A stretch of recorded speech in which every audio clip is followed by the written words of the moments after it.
Good morning and welcome to episode 87 of our Case of the Week series published in partnership with 𝐴𝐶EDS.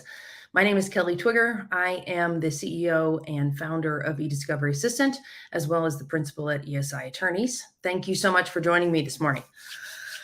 We have a couple of events that are coming up that I wanted to let you know about. I'm incredibly honored to be able to host Judges William Matthewman and Xavier Rodriguez on the judicial panel, which is part 3 of the Midwest webinar series on emojis.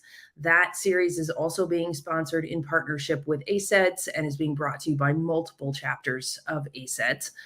That webinar was originally scheduled for this Thursday, November 10th, but with just this morning, we needed to reschedule it to November 30th at noon Eastern due to Hurricane Nicole. Fingers crossed that that storm weakens and that there's very little danger to everyone in Florida. Deja has included the link to register for the judicial panel webinar tomorrow. In the comments, but please note that since it just happened, the scheduling change is not yet reflected on the sign-up page. We're operating in real time, just like we do in eDiscovery, so things are moving quickly this morning. Second event I wanted to let you know about is I will also be moderating a panel on topics in eDiscovery at the Georgetown Advanced eDiscovery Institute next Wednesday, November 17th. So if you're going to be there, please plan to stop by and say hello. Okay, as always, we've got several links for you either in the post or in the comments, depending on which platform you're viewing us on. You'll find a link to the case that we're going to discuss today. You'll find a link to last week's episode 86, as well as a link to our 2020 case law report that is out and available that details how cases came down in 2021 and the spectrum we saw in terms of issues and quantity. Okay, let's dive into this week's decision, which comes to us from In Re Allergan BioCell Textured Breast Implant Products Liability Litigation. This decision today is from Special Master Joseph Dickson, who is the Special Master in this case. He is a former federal magistrate judge for the United States District Court for the District of New Jersey. Now, this decision is likely to cause quite a splash in the world of eDiscovery. Our friends over at eDiscovery Today, Doug Austin, already included it on his blog from late last week. And in this decision, Special Master Dickson denied defendants' motion to utilize TAR on a set of 560,000 documents that were already culled using search terms. In denying that motion, the Special Master noted that the parties had agreed to cooperate on discussing TAR and did not, and that the case law does not definitively state whether applying TAR after search terms is universally accepted. The court here goes into great detail in exploring pre-existing case law on this particular issue, and we're going to talk about some of that. Okay, as always, we tag each of the cases in our eDiscovery Assistant database with issue tags, and the issue tags for this case include search terms, sampling, ESI protocol, cooperation of counsel, technology-assisted review, and Special Master. All right, let's talk about the facts of the case. The plaintiffs allege, among other things, that Allergan's BioCell textured breast implants and tissue expanders caused the plaintiffs to contract breast implant large cell lymphoma, which is a cancer of the immune system that develops in the area around the implant. For discovery in the case, the defendants collected and indexed more than 9.3 terabytes of data from 60 custodians. That's a lot of information, but it's pretty consistent in these large-scale class action litigations. And the court does note here that the parties understood the scope of discovery when they got started. After collection, the defendants applied search terms to the document set to cull it to a subset for review. Now, there is no specific information in the decision on whether the search terms were agreed to between the parties, but in reading between the lines and the language that's included in the ESI protocol, it seems like the parties did agree on the search terms that were used to cull the initial collected set to the set for review. Now, defendants had already reviewed some of the documents, but asserted on this motion that there are still approximately 560,000 documents left to be reviewed by its eDiscovery vendor. And the review of those documents is estimated to take another 20 weeks to be able to complete it. Now, the parties did agree to an ESI protocol in this case that stated that the parties would confer on both the application of TAR and that the parties would cooperate to identify methods like TAR or search terms and bring to the court any disagreements that they were not able to resolve amongst themselves. Now, the defendants are moving, as we mentioned, to have the courts allow them to apply TAR to this remaining set of 560,000 documents. This is after they've begun a linear review of a set of documents that was culled by search terms. And the defendants made three arguments in support of their position that TAR should be allowed to be applied to the balance of the documents. First, that applying TAR after applying search terms is standard practice and commonly used for efficiency and to reduce costs. Second, that as the responding party, they are in the best position to determine the best review methodology. That the best review methodology, based on the large number of documents that have already been reviewed, is to apply TAR to the remaining unreviewed custodial documents after the application of search terms. And their third argument is that the case law, including 𝐁𝐢𝐨𝐜𝐿 Biomet, Livingston versus City of Chicago, and other cases, allow a party to apply search terms prior to applying TAR, and that the process of doing so complies with the Federal Rules of Civil Procedure. Now, in response, the plaintiffs made their own set of three arguments.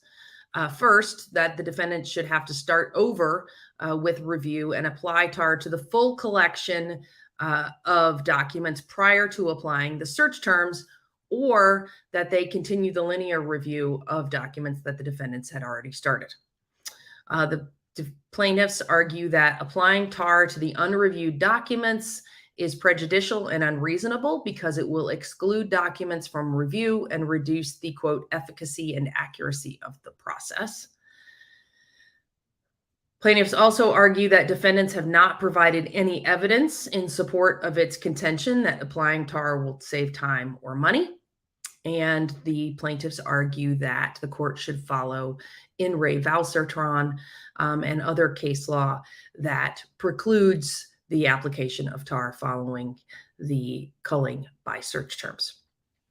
Okay, so those are the arguments in front of the court. Let's talk about the analysis that the court undertakes. The special master begins immediately by addressing the notion of whether defendant's proposal is consistent with previous case law, several of which we've covered on the case of the week. The special master states specifically, quote, "There is no such general principle espoused by the courts or the commentators. That is not to say that cases do not exist where the parties are permitted to apply TAR after culling by the application of search terms. The courts find solutions to the problems confronting them, but do not settle the question of which method is better," close quote. So what the court essentially says is there is no consistent position from the courts on whether TAR can be applied after the application of search terms. Courts have addressed the problems that have faced them, but there is no definitive statement from the courts on which approach is better, applying search terms first and then TAR, or applying TAR to the entire set of documents prior to applying search terms. The court then undertakes an analysis of the different cases that are cited by the plaintiffs and distinguishes all of them. The court starts with the 𝐁𝐢𝐴 Biomet ruling, which we've included in the links here today for you, where Biomet provided a cost-benefit analysis to the court on why TAR should be applied. That kind of analysis is not present here. The defendants in this case do not present any kind of cost analysis that was present in the 𝐁𝐢𝐴 Biomet case. Here, defendants have only provided an affidavit or a declaration of costs that had been incurred to date. And the court also notes that the Biomet court specifically stated that, quote, "It was not deciding whether predictive coding or keyword searching is better, Rather, the issue was whether Biomet had satisfied its discovery obligations, close quote. So again, the court is pointing out to defendants that there is no case law that simply stands for the proposition that applying TAR after search terms is a valid and enforceable way to go. The court also questioned the defendant's position that it would have to recollect the entire 9.3 terabytes of data to start over the process with TAR. The defendants made this argument that they would basically have to recollect all of their data, and it is a mystery to the court and to me, frankly, why that would be the case. Regular practice, best practice is always to keep the full set of collected data separate and apart as a backup so that you can reload it at any time that's necessary. It would seem to me that if you were going to start over, which I'm not sure makes sense, and I'm not advocating for it, that it would not be difficult to do. So that seems to be a bit of a ludicrous position, and it likely undermines defendants' other arguments in front of the court. The court also looks back at some of the case law and says that the age of some of the cases cited by the defendants are telling. Cases that are from 8 to 9 years ago represent, quote, a lifetime in the world of technological development and advancement of TAR, close quote. And that's really true. When the Bridgestone Arms case came out that the defendants rely on, we were still talking about TAR 1.0. That's a completely different technology than TAR 2.0 that we're talking about now, or even the predictive coding that came in between. The court then looks at 𝐁𝐢𝐨𝐜𝐿, which we also provided to you in the links.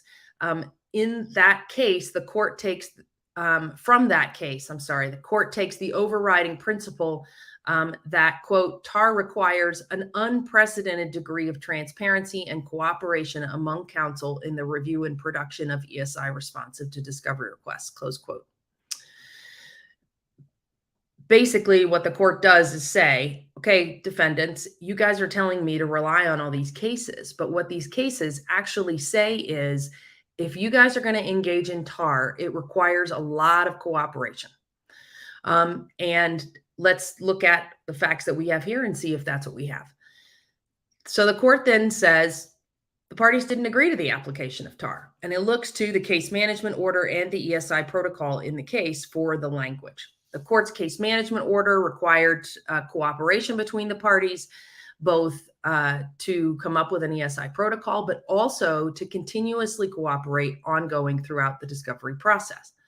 The ESI protocol agreed to by the parties states that the parties will use search terms for filtering and that the parties will confer on using TAR or other methodologies, and where they cannot reach agreement, they'll seek court intervention.